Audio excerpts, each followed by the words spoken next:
Décret du 27 avril 1848. Abolition de l'esclavage en France et dans ses colonies. Rédigé par Victor Schœlcher. Le gouvernement provisoire, considérant que l'esclavage est un attentat contre la dignité humaine, qu'en détruisant le libre arbitre de l'homme, il supprime le principe naturel du droit et du devoir, qu'il est une violation flagrante du dogme républicain liberté, égalité, fraternité, considérant que si des mesures effectives ne suivaient pas de très près la proclamation déjà faite du principe de l'abolition, il en pourrait résulter dans les colonies les plus déplorables désordres. Décrète. Article 1er. L'esclavage sera entièrement aboli dans toutes les colonies et possessions françaises, 2 mois après la promulgation du présent décret dans chacune d'elles. À partir de la promulgation du présent décret dans les colonies, tout châtiment corporel, toute vente de personnes non libres seront absolument interdits. Article 2. Le système d'engagement à temps établi au Sénégal est supprimé. Article 3. Les gouverneurs ou commissaires généraux de la République sont chargés d'appliquer l'ensemble des mesures propres à assurer la liberté à la Martinique, à la Guadeloupe et dépendance, à l'île de la Réunion, à la Guyane, au Sénégal et autres établissements français sur la côte occidentale d'Afrique, à l'île Mayotte et dépendance, et en Algérie. Article 4.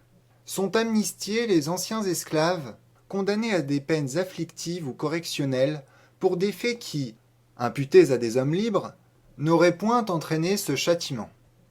Sont rappelés les individus déportés par mesure administrative. Article 5. L'Assemblée nationale réglera la quotité de l'indemnité qui devra être accordée aux colons. Article 6.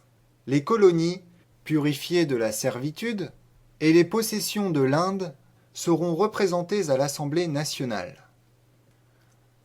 Article 7. Le principe que le sol de la France affranchit l'esclave qui le touche est appliqué aux colonies et possessions de la République. Article 8. À l'avenir, même en pays étranger, il est interdit à tout Français de posséder, d'acheter ou de vendre des esclaves et de participer, soit directement, soit indirectement, à tout trafic ou exploitation de ce genre. Toute infraction à ces dispositions entraînera la perte de la qualité de citoyens français. Néanmoins, les Français qui se trouvent atteints par ces prohibitions au moment de la promulgation du présent décret auront un délai de 3 ans pour s'y conformer. Ceux qui deviendront possesseurs d'esclaves en pays étranger par héritage, don de mariage, devront, sous la même peine, les affranchir ou les aliéner dans le même délai, à partir du jour où leur possession aura commencé. Article 9.